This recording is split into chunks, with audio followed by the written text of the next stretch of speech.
जब मैं स्वयं अपने पुत्र की दिव्यता नहीं पहचान सकी, तो देवराज इंद्र और अन्य देवताओं को उसका परिचय कैसे प्राप्त होगा?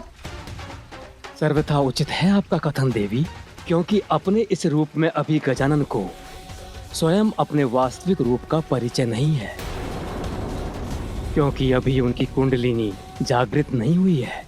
कुंडलिनी जागृत होते ही उन्हें स्वयं ज्ञात हो जाएगा कि वो पर ब्रह्म स्वरूप ही हैं। तब उन्हें अपने जन्म का प्रयोजन भी ज्ञात हो जाएगा। एक बार वो अपनी मानवीय एवं शारीरिक सीमाओं को भेद देगा, एक बार उसे स्वज्ञान हो जाएगा तो वो अपने मूल रूप में आ जाएगा, सर्वोच्च ईश्वर के स्थान पर स्थापित होगा।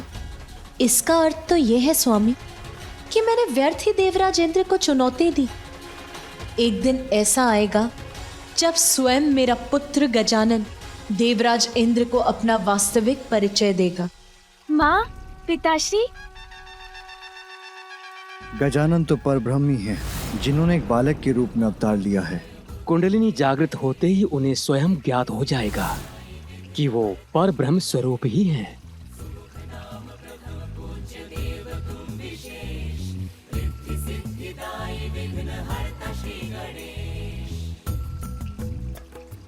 मुझे आप सभी की दृष्टि से ओझल हुए इतना समय हो गया और आप में से किसी ने भी ध्यान नहीं दिया। यदि मुझे कुछ हो जाता तो?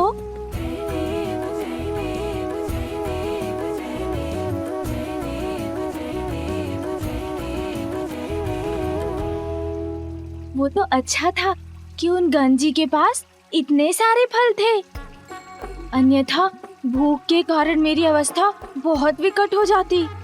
किंतु माँ, मुझे अभी भी बहुत भूख लगी है। चलो पुत्र, भीतर चलो, मैं तुम्हें और दुग्ध देती हूँ। नहीं माँ, अब दुग्ध नहीं, अब मुझे भोजन चाहिए, जैसा भैया को प्राप्त होता है वैसा भोजन।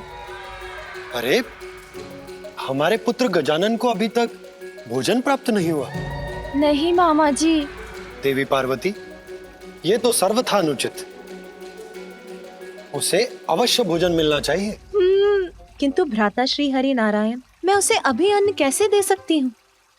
उसका अन्नप्राशन। प्रिय, स्वयं अन्नपूर्णा है आप, गजानन की माता हैं, इसलिए आपको स्वयं गजानन का अन्नप्राशन करवाना चाहिए। आहा, मेरा अन्नप्राशन! इससे शुभ भला और क्या हो सकता है। देवी लक्ष्मी, देवी सरस्वती एवं ब्रह्मदेव और विष्णु देव की उपस्थिति में यदि आपके हाथों से गजानन का अन्नप्राशन किसी भी दिव्य उत्सव से किसी भी रूप में कम नहीं है। उचित है नाथ, मैं स्वयं अपने पुत्र गजानन का अन्नप्राशन करूंगी और अन्नप्राशन के बाद उसकी कुंडलिनी जागृत करने के लिए उसकी शिक्षा प्रारंभ करूंगी।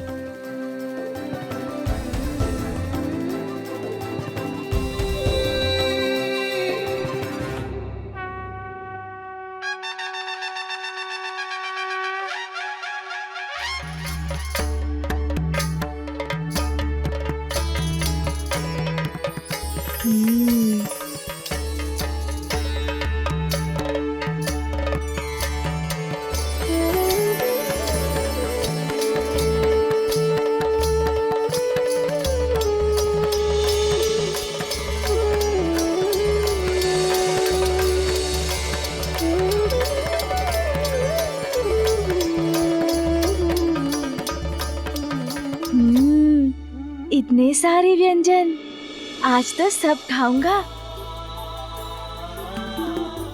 अब हम गजानन का अन्नप्राशन संस्कार प्रारंभ करते हैं।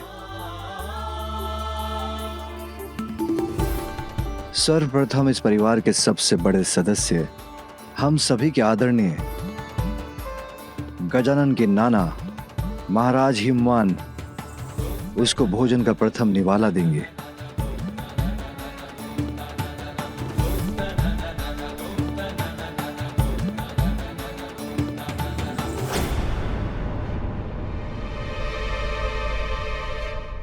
रुकिए,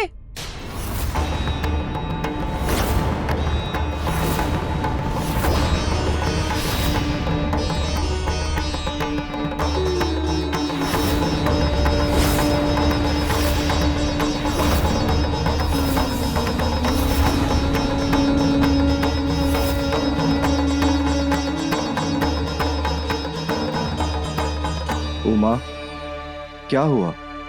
गजानन का अन्नप्राशन प्रारंभ होने के पूर्व ही तुमने उसे रोक दिया। स्वामी, 56 भोग व्यंजनों से सज्जित है ये थाल, किंतु इसे देखकर पूर्णता का आभास नहीं हो रहा है मुझे। कुछ तो अवश्य अभी भी शेष है। मैं कुछ नहीं बोलूंगी, किंतु शेष है? अब क्या शेष है पुत्री? अब तो बस गजानन का अन्नप्राशन ही शेष है। कुछ शेष नहीं माँ मेरे उदर में, बस मेरे द्वारा इन स्वादिष्ट व्यंजनों का भोग लगाना ही शेष है। विलंब के लिए मैं क्षमा प्रार्थी हूँ, किंतु जो उचित है उसी का होना अनिवार्य है। मेरे पुत्र के अन्नप्राशन का प्रथम आहार ये 56 व्यंजन नहीं, कुछ और हो। कुछ और होगा? क्योंकि जो विशेष है अभी वही शेष है। आप सभी अपना स्थान ग्रहण कीजिए, तनिक प्रतीक्षा कीजिए, मैं अभी वो विशेष व्यंजन लेकर आती हूँ।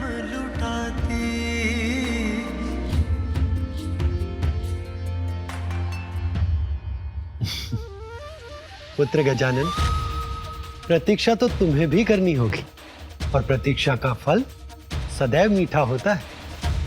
तुम्हारी माता तुम्हारे लिए कुछ विशेष व्यंजन लाने गई। हाँ मामा जी, कठिन तो है, किंतु मैं प्रतीक्षा कर लूंगा। सुना भैया, माँ मेरे लिए कुछ विशेष लेकर आ रही है। महाकाय बुद्धि के नरेश, रिद्धि सिद्धिदायी विघ्न हरता श्री गणेश। सुमुख नाम प्रथम पूज्य देव तुम विशेष, रिद्धि सिद्धिदायी विघ्न हरता श्री गणेश। पार्वती माता भी आज गई जान, पुत्र उनका अद्भुत विशेष महान।